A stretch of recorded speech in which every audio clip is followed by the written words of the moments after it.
Hello everyone and welcome to my channel. My name is Nick O'Leary and this week we are looking at the new Mercedes-Me 2020 app, more importantly the updates that came out in July, August this year. As you can see, I'm actually recording this at home at the moment, and without going into too much detail, unfortunately COVID-19 has had a little bit of an impact, meaning me personally I'm not allowed to visit my local showroom to do any recording there.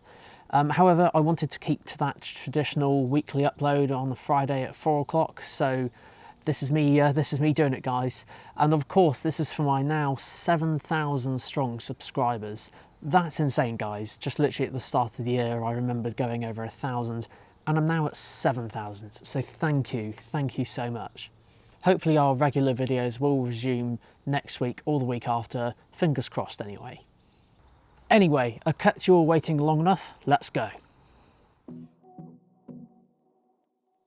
So, new features for Mercedes-Me. Well, for those of you that don't know, Mercedes-Me is a way of connecting your car and providing extra services. So things like live traffic, map updates, or even the use of an app. So I've already covered a few of these things in a previous video, just linked up above.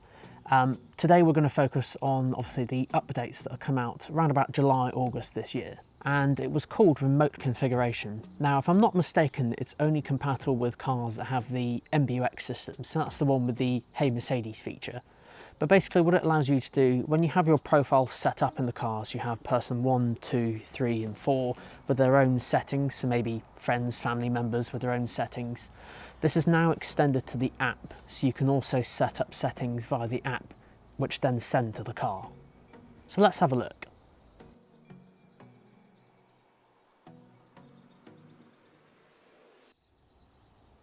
So first up, guys, if you grab your phone, if you unlock it and head over to the Mercedes-Me 2020 app, it should look a bit like this.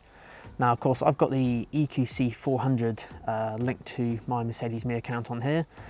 If you have multiple cars, don't forget you can go to the menu on the top left and then click on your actual car, and you can swipe through the garage and view your collection just in there. Once you're done, just hit the back button and it'll take you back to the main screen. Now, when you first start it up with this update with MBUX, it kind of looks the same. It doesn't look any different. Just scrolling up and down, nothing seems to be out of place or anything. But if you go to more, which is just on the bottom right of those hovering icons above your car, you'll see that there's a whole load more icons here. Now, the top ones are the standard ones that usually come with the car. So you've got lock status, windows, charging options, pre-entry climate control and vehicle status.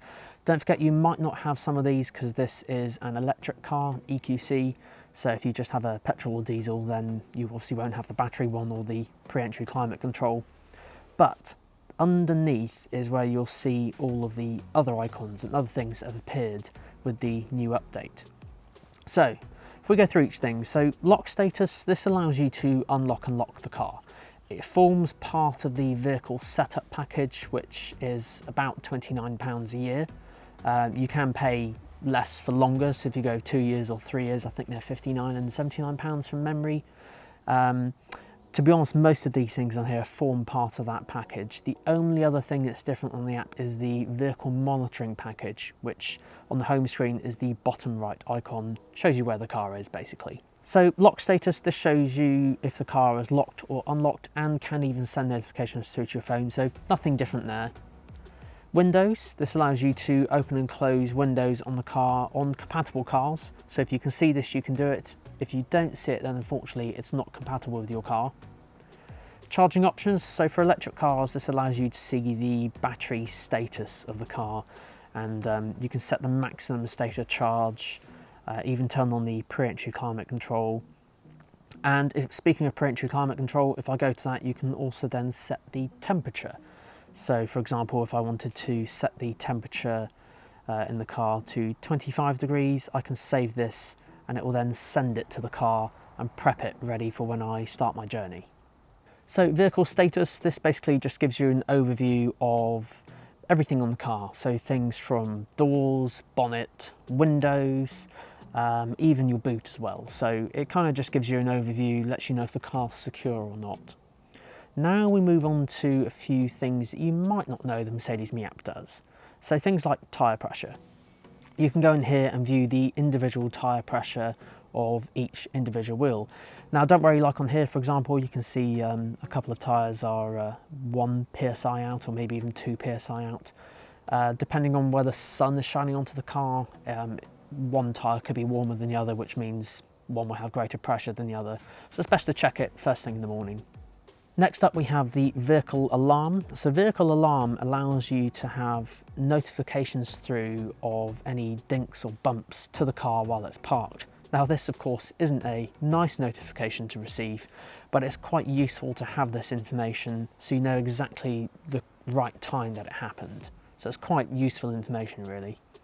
Also, if you have a dog in the car or something, or if you're going to go on a ferry, you can turn off the alarm on the app to save you doing it in the car settings. After this we have service. So service basically just shows you if the 12-volt battery is charged. So all cars have the 12-volt battery, which is the one that starts the car. Brake fluid and washer fluid, so you can check that kind of thing. And most importantly, when it's due for a service. As you can see, this one's due fairly shortly. Next up we have vehicle search. So vehicle search shows you where your car is in relation to you. So I'm at home at the moment and this EQC is 5.3 miles away, and you can even flash as well the lights to see where the car is. So I guess that would be quite useful if you're in a dark car park and you can't remember where you left the car and it was quite busy. Maybe airport car parking for example, and you get back really late at night. After this we have Trip Computer. So Trip Computer allows you to look at your trip statistics. So things like range, battery, your mileage reading on the car, and then your last journey and a trip computer from when you last reset it. All cars have this, but it's quite useful to see it in the app. Eco Display. Now a lot of people ask about Eco Display. Eco Display basically shows you a little bit of information about how you've driven. So things like, if we go through this little circle here, we've got the top left, which is the accelerator pedal, shows you how hard you've been pressing the accelerator pedal. The top right one shows you how much you've let the car roll. So rather than braking last second, if you let the car kind of glide down the road, obviously it's a bit more economical than just slamming on the brakes. And then the bottom one, the balance kind of symbol, is to do with a balance of driving economically between those two statistics. And it gives you a few little tips and tricks on here on how to drive in the most economical way. Now speed alert's really useful if you wanted to set a predetermined speed limit, and say you lent it to a friend or family member or something and you didn't want the car to go above a certain speed. It won't prevent you going over that speed, but it'll certainly send a notification through to your phone to show you when that happened. So for a little demo here, we can see that this car went over the 70 mph limit on this particular time and day. And oh yeah, quite serious, it's called violation, so speed violation. But yeah, it's quite clever. So I guess maybe if you lent it to friends or family, you can kind of monitor and see if they went over a certain speed limit, just in case. So Valet Protect is another one that's been asked about quite a bit, but basically it's more of a bit like geofencing. So say you set your car on a map for this area here. Obviously, if you're leaving it with a cleaning company or something, you wouldn't expect the car to be going anywhere else. It should be there, having its clean, that's it. So you can set up a little ring on a map telling you exactly when the car has left that area. And on here you can also set it to notify you when the ignition is switched on or the ignition is switched off, or if the vehicle leaves this area here. And you can set underneath here the range of half a mile, or even 3 miles. As I said, it's quite useful if you're going to leave your car with a valet or cleaning company for a few hours or a day. You can set it to make sure they don't take it out, basically, for security. Geofencing is very similar to Valet Protect, but mainly Geofence is a bigger area, so it allows you to set an area, maybe for like an airport car park or something. You can set your car to have this big ring around this area of the whole of the airport car park, and if it leaves that area, you'll get an email notification saying that it's left. Next up we have part of the personalisation service. So this requires you to have a profile. Now if I go to a car that doesn't have this profile set up, probably the first time you view this you'll see it will say missing connected profile. In order to use the personalisation service you must connect your account to a profile in the vehicle. So when you click on connect now it'll give you a few steps and things, and you click start, and then basically it will say that there's no available profiles. What you need to do is start your car with the engine start stop button, and in the top right hand corner of the screen you'll notice profiles. If you go into there you can then go into some settings and turn on a thing called synchronize profiles now. This will synchronize the profile from the car to the phone, which then allow you to do these next steps which I'm just going to show you here. So these things can include things like vehicle displays. So I can go in here and set up the display style. Now depending on your car you might have 2 or 3 of these, but they can range from classic, sport or even progressive. And it basically just mirrors this setting to the car in the profile you just synchronized.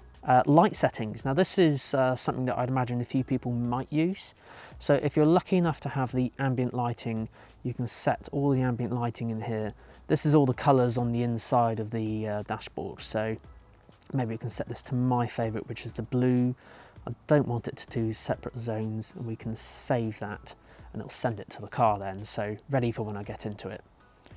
Underneath that we have exterior and interior lights. So this basically lets you change a few settings from how long the lights stay on for at night time when you lock it, and then you can kind of turn off the interior lights as well. Same thing, when you unlock it the lights will stay on for a few seconds, you can switch that on and off.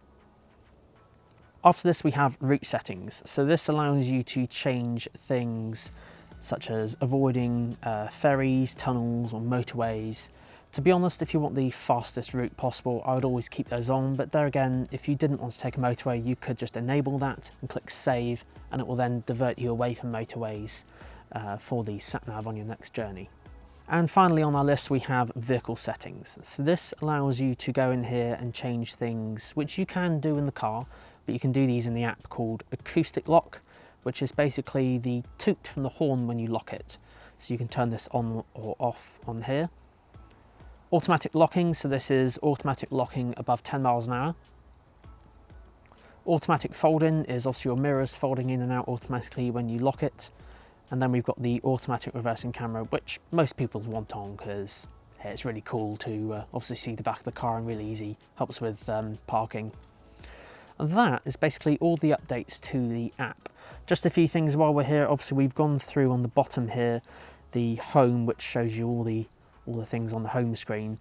Going to the second one along kind of gives you an overview of a few things that you might have enabled, and then going to the bottom right, which is part of the vehicle monitoring package, shows you where the car's location is. As you can see here, it's located at Mercedes-Benz Pool. Don't forget on here as well, you can also send through a sat-nav destination. So for example, I can go in here and type in a place where I'd like to go, and then I can send that to the car, so it saves you having to type in a postcode when you get there. And there we go guys, that concludes this week's video on the Mercedes-Me 2020 updates that came out around the July-August time. If you liked today's video, do hit that like button down below and subscribe if you aren't already. I said hopefully next week we'll go back to normal and I'll be able to record back in the showroom again. Until next week guys, we'll see you all then.